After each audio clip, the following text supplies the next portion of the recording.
Make sure to leave a like, turn on notifications, and subscribe for more history.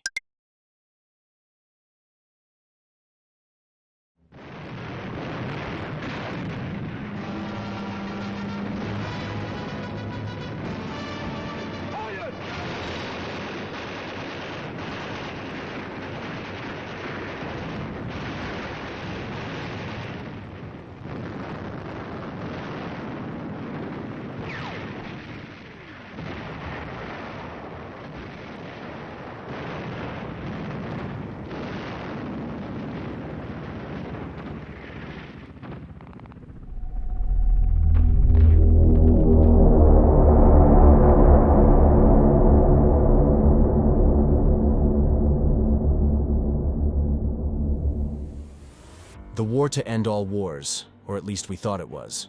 World War I would go on to shape the 20th century, and even have ripple effects to this day. But how did the Great War start? The origins start in 1871 with the formation of the German Empire, coming off the heels of the Franco-Prussian War, and ironically enough, with the beginning of the end for the mighty Ottoman Empire. Balkan states were done with Turkish dominion and began to revolt during the April uprisings. Russia took advantage of this, backing the Balkans and taking territory as well. By 1882, Germany, Austria-Hungary, and Italy formed the Triple Alliance. Germany adopts colonial policies, which upset both the British and French empires. Germany also begins rapidly building its industrial might and military. This is alarming to Britain, as the German Navy is very capable of taking on the Royal Navy by this point. As a result, the Triple Entente is formed between Britain, France, and Russia to curb German power and influence. The two alliances risk bringing the entire continent into war. Diplomacy begins to deteriorate. Tensions reach a new boiling point, and in 1907, Austria-Hungary annexes Bosnia and Herzegovina. This insults many of the Balkan states, especially Serbia, who dreams of uniting the home region. Tensions spill over again, and the Balkan Wars break out, which sees the Ottoman Empire releasing the rest of the Balkan states as independent nations. Serbian identity, nationalism, and anger grew to a point where on June 28, 1914, in Sarajevo,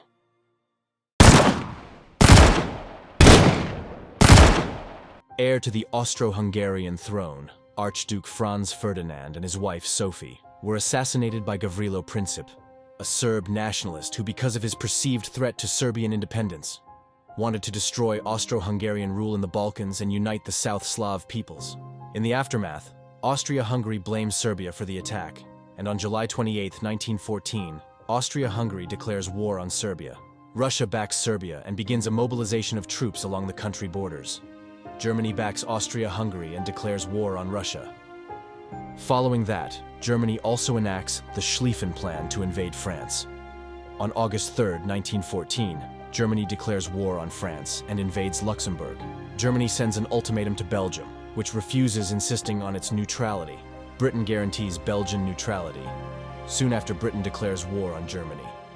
Germany proceeds with the Schlieffen Plan and pushes the front line to France. The great powers of Europe are at war in just 6 days. Meanwhile, over in Asia, Japan issued an ultimatum to Germany to remove its forces and surrender its territory in China and island possessions in the Pacific. Germany refuses, prompting Japan's declaration of war on August 23, 1914. Japan begins seizing German colonies in China and in the Pacific Ocean. Back in Europe, the Western Front begins to get bogged down in trench warfare and becomes a stalemate. The Germans are able to push a little deeper into French territory, but not by much. Italy announces its neutrality by this point. The horrors of trench warfare would be on full display by winter of 1914. Poor living conditions would make life in the trenches unbearable. New developments in technology would make warfare fought on an industrial level for the first time ever in human history. Unrestricted warfare was still in effect, unfortunately. This meant that deadly agents like mustard gas and chemical warfare were used on the battlefield for the first and last time. Aviation was taking off, mostly used as spy planes by this time. However, on Christmas Eve in 1914, an unlikely event would happen. Both sides of the Western Front agreed to a truce for the holiday. On Christmas Day, brave troops emerged from the trenches to greet one another, trade items, tell stories, and even play a few rounds of football. It would be a glimmer of hope for a better tomorrow for these young men. as the war would persist for another 3 painfully long years.